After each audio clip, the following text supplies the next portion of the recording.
Winter has hit and hit pretty hard, so all of our tenants right now have their heat cranked up.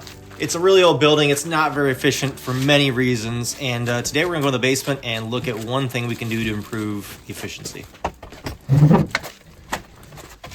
So one example is you can see there's rags and fiberglass insulation stuffed in the foundation wall to cut down on drafts. The first 2 floors have forced air furnaces, and this ductwork is not sealed up at all. So there are pretty big drafts coming out of all these various seams, some bigger than others, and we need to fix that. That's just coming from out of here. You see all the dust on there. So if I block it, all of a sudden that guy slows down a bunch, and if I open it up, we're losing a ton of heat, and that's heat the tenants pay for. Still want to fix it though, just because it's not my heat, my bill, doesn't matter. And at the same time, we have smokers. We're trying to control that to the best degree we can. That just is, spreading that odor into the basement, and then from here it can draft into all the apartments. So just again, have to control drafts, air leaks, just in all kinds of ways, shapes, and forms. So we're gonna take some foil back tape all these seams. It's kind of the quicker and easier way than doing a sealant with it. Be real quick, real easy, and then yeah, no more leaks.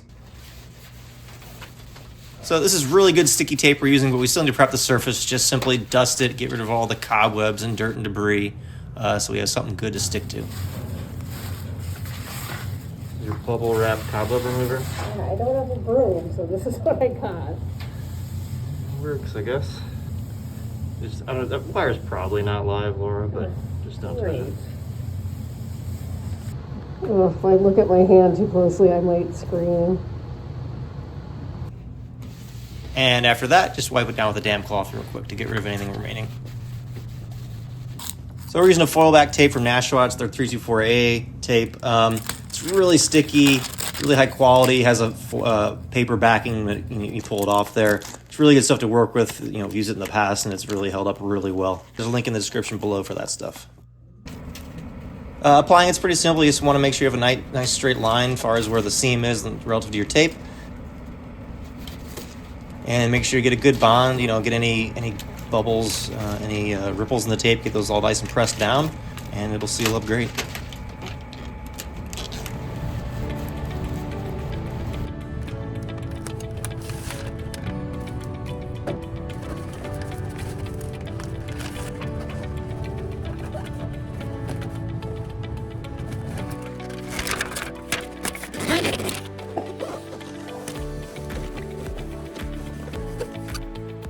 All right, so we have taped up a bunch of seams down here, as much as we can really get access to for the moment. And more importantly, we don't have cobwebs flailing in the breeze. So it's been a major improvement. You can just feel there's less heat come out of all these gaps. We took care of both the factory ones as well as the field cut ones. So anyway, this will be a major improvement, and it should definitely cut down on the utility bills for the tenants.